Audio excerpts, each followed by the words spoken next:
A lot of people always asking themselves, what can I do to be happy?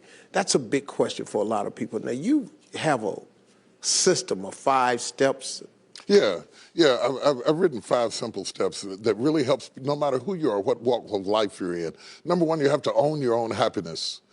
Take it away from other people demanding that they make you happy.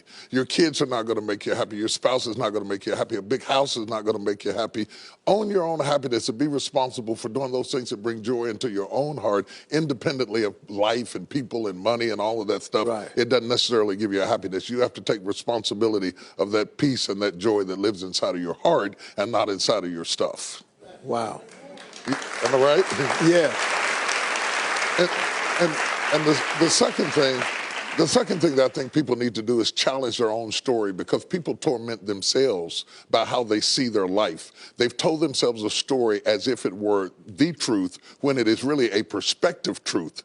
And sometimes you've narrated a story that you beat yourself to death with. Challenge your own story. Change the way you talk to yourself about who you are and what happened to you and what you're going to do in your life. You wrote the script. Change the story. Change the dialogue. You can, am I right? You know? Yeah. The third thing that I think is very important is to enjoy the journey, not the destination. A lot of us delay our happiness. When I get to this level, when I get my degree, when I get the kids, when I get married, I'm going to be happy. Enjoy the journey. Enjoy the whole step, the whole process. Every day that you get up to strive for whatever it is you're after. You know, I'm a goal-oriented guy. Yeah, absolutely. But you don't celebrate when you get to the finish line. Celebrate all along the way. Celebrate all along the way. Yeah, man. You know, that's so true, because I hear people talking about a million, man. When I make $1 million, I'm going to do this right here. Well, look, if you've been making $25,000 a year, and all of a sudden you're making $100,000 a year, I got news for you, man. You need to go eat a piece of cake and put a candle in it or something, because that's a big jump. And like you say, enjoying the journey is just realizing that there's joy in the process. That, and then I put me on my calendar. Put me on my calendar, because I want my attention too. Because if you don't see yourself as valuable, nobody else will. You know, nobody else will. The other point is make relationships count.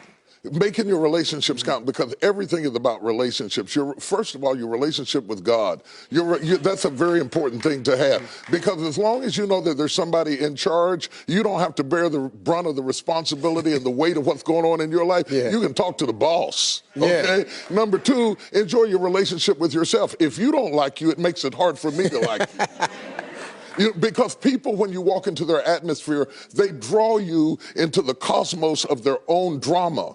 And if they're full of drama without you, when you come in, you become caught up in the cyclone of their drama. Enjoy your relationship with yourself. And then anybody else who comes in, they enter into a party you already started. You understand? And then the relationship with your kids, the relationship with your spouse, the relationship with your friends, taking time to enjoy the relationships, because there is no fruit. Nature teaches us that there is no fruit without relationships. You cannot be fruitful by yourself in business, in home, in life, in church. I don't care what it is. You are no more than the relationships you surround yourself with, and make sure that those are good ones.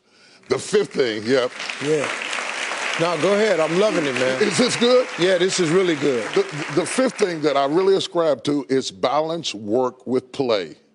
You can't do all of either one and be successful. And to those whom much is given, much is required. And if you work really hard and you're a really diligent person, make sure that you do some play to balance your life out. If you play real hard but you don't work very much, you're going to be fun, but you're going to be hungry. You know what I'm saying?